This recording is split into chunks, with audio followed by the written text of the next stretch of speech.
Hello everyone, it's Shane Kanto, your Wasteland reviewer, and I'm here to review A Father's Legacy.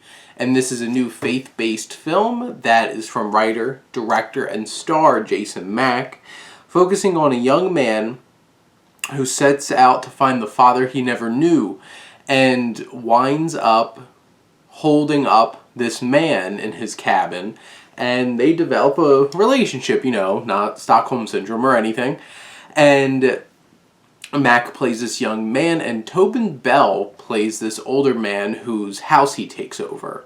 And, yep, Jigsaw. So Jigsaw gets it turned around on him, and he gets taken over in his own home. But this film feels less cheesy and obnoxious compared to many faith-based films, because a lot of them do feel cheesy, low budget. Now, this film definitely doesn't feel like it has the biggest budget out there.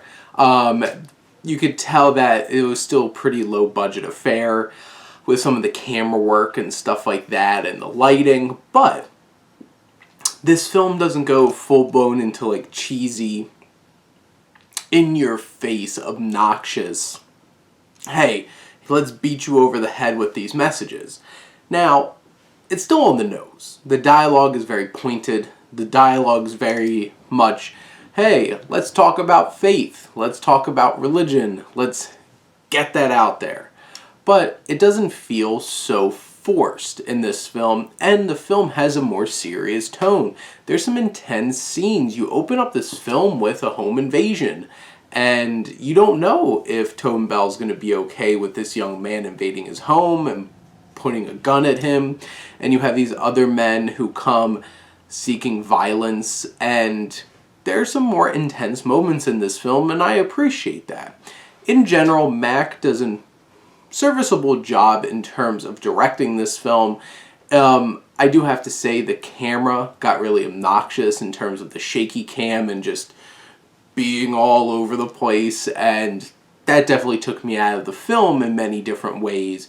But, like, for something so low budget and definitely on like shoestring budget here, you could get past that a little bit, but like, would it kill you to like hold the camera a little bit still during these things? And like, obviously directors do that for effect to make it more intense, but like, do you have to? There's other ways to build up tension and suspense. Mac, his writing, like I said, it's a little pointed, a little bit on the nose, but I felt like, and the story's pretty straightforward and nothing particularly shocking or different or unique about it. It's a solid vehicle to get the faith-based ideas across in this film. And you have Mac, who stars in it. He has some emotional moments, and he does a solid job acting.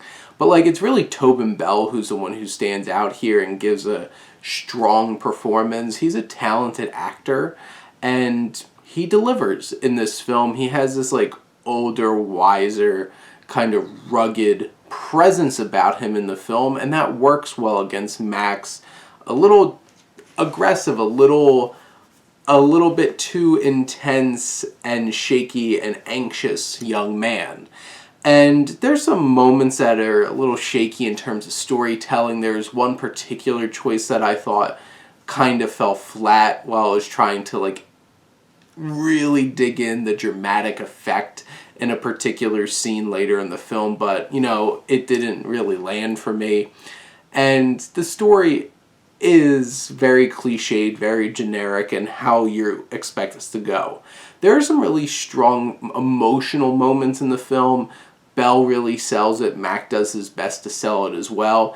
And in general, I think this is a serviceable and passable faith-based drama. I don't think this is anything special, but compared to how most faith-based dramas are, this is next level compared to most of those films. But those are my thoughts on A Father's Legacy. Let me know what you think, and let's talk some movies. But thank you as always for tuning in and supporting your Wasteland reviewer.